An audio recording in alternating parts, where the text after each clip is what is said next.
ইতিহাসকে সাক্ষী রেখে দাঁড়িয়ে থাকা স্থাপনাটি আসলে একটি জমিদার বাড়ি। বর্তমানে এই স্থাপনাটির অবস্থা একদম ভয়ানক এবং ভাঙাচোরা অবস্থায় দাঁড়িয়ে রয়েছে। ২০০ বছরের পুরনো এবং ইতিহাসকে সাক্ষী রেখে আজও দাঁড়িয়ে আছে এর কিছু গুটি কয়েক স্থাপনার ইট ও ভবন স্তূপ।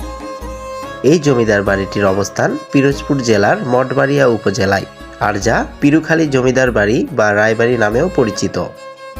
পূর্বে যোগাযোগ ব্যবস্থা পুরোটাই ছিল একদম নদীপথ দ্বারা। ব্যবসা বাণিজ্য সমৃদ্ধির লক্ষ্যে তৎকালীন সময়ে জমিদার বা রাজা মহারাজারা নদীপথেই তাদের ব্যবসা বাণিজ্য পরিচালনা করত। তেমনি আজ থেকে ২০০ বছর আগে বৃন্দাবন চন্দ্রগুরু এই জমিদার বাড়িটি নির্মাণ করেন এবং এখানেই সেই সময় তার জমিদারি পরিচালনা শুরু করেন। বৃন্দাবন চন্দ্রগুরু ছিলেন একদম ফুল দমে ব্যবসায়ী। তার ছিল চুনের ব্যবসা, আর এই ব্যবসার লাভ দিয়েই তিনি গড়ে তুলেছিলেন একটি নারকেল তেলের কারখানা।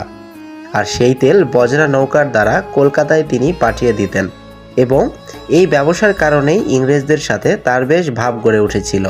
আর সেই সুবাদেই তার জমিদারিও বেশ বিস্তার লাভ করেছিল। তার ছিল ৩ পুত্র সন্তান। তার মৃত্যুর পর জমিদারি প্রথা বিলুপ্তির আগ পর্যন্ত তার ছেলেরাই জমিদারি পরিচালনা করেন।